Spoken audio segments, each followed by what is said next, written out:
This is Tim Albright with AVNation with the road to InfoComm. InfoComm 2025 happens the 11th through the 13th of June in beautiful Orlando, Florida. And with me to talk about AIMS and the AIMS Alliance is my buddy, Mr. Andrew Starks. How are you, sir? How's it going? Good. Hi, Tim. So we've actually hung out with you quite a few times this year. And, you know, when we talked back in February, you know, we were talking about the Alliance and talking about the number of folks that you've got signed on to it. I mean, you guys have a wall. If you go to the booth, 3089 is the booth number. You guys will have a wall of the number of companies that have signed on to the AIMS Alliance. So this time around in InfoComm in June, what will we find and what will we discover in the AIMS Alliance booth? Well, I think you're going to find a lot more people with IPMX ready products out there. We have a number of video wall manufacturers that that have come forward, camera manufacturers. I don't want to mention names here because I don't know like which ones want to have their own press releases and things of that nature. But that's coming. Also, we've made a lot of progress with training. So one of the things that with IPMX, of course, we want to have, we need training in the industry, generally speaking. There's of course AV over IP training, but it's typically around, some kind of proprietary standard. So we've been really working hard on developing training materials for both IPMX and just the existing 172110 market as well. So I expect we'll have some training going on, and we'll have some announcements or some news about that. And then the other thing too, right now we just finished up an interoperability event where we tested our test plan. So before, when you're making a standard, we tested the standard, then now we're testing the test plan. And the next thing we'll do is we'll test products to be IPMX products. So the last testing event we just had, we tested the test plan. We came up with some insights that we're bringing forward.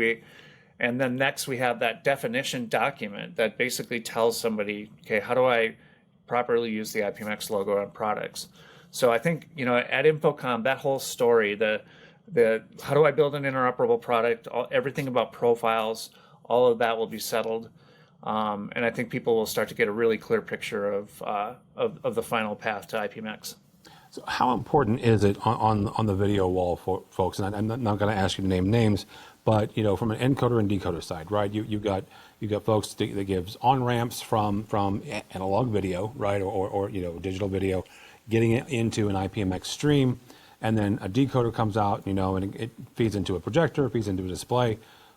But the video wall is interesting to me. So how important is it that you have video wall manufacturers getting on board? Well, I think it's really important. I think they really were the first ones to kind of pick up SMPTE 2110 outside of the broadcast world because they had a really strict requirement for synchronicity. So basically, in a lot of use cases, when you're shooting somebody who's in front of a video wall, you need that video wall to be in sync with the camera. And the synchronization requirements are really, really tight. So SMPTE 2110 got picked up, but another thing about video walls is you use them everywhere, right? So not just like virtual sets, but you're also using them in like digital signage scenarios and IMEG scenarios. So they're handling a lot of content that is coming from asynchronous sources like laptops, but also 444 RGB, not only for desktop content, but also for just you're blowing up a picture that big and you want to have the full color space on the screen. SMPTE 2110, of course, defined those standards, but really equipment in the field really wasn't implementing that because it was only for broadcast. So 10-bit 422 video was the key. With IPMX, we require that RGB be in there. And in doing so, and not only RGB, but also the weird resolutions that you'll find out there in the field. So by doing that, we really brought kind of the elements into the SMPTE 2110 sort of umbrella. That were pain points and opportunities for the video wall manufacturers. So when they don't need that synchronicity, they don't even need PTP. When they need, RGB 444 is going to be far more supported in the IPMX realm. So they're super duper excited. Last thing they want is a world where they've got a million different AV over IP standards to support. And given the very close proximity of the direct view LED walls to live production, IPMX just makes great sense for those guys. All right. 3089-3089, Andrew, is where we will find you. It is where we will find the Ames Alliance folks. If somebody's not going to InfoComm, but they want to follow along with everything that Ames is doing, how do they do that? Oh man, we have a million websites. I'll go for two of them. IPMX.io is where you'll find information on IPMX, but visit amesalliance.org for information about how to join the IPMX effort and help us make this thing and make it awesome. All right, very good. Andrew Starks from Ames Alliance. We'll see him at InfoComm. For us, for AVNation, go by our website, avnation.tv. That's avnation.tv, and follow along as we also head to Orlando the 11th through the 13th of June for InfoComm 2025. All that and more at avnation.tv. It's avnation.tv.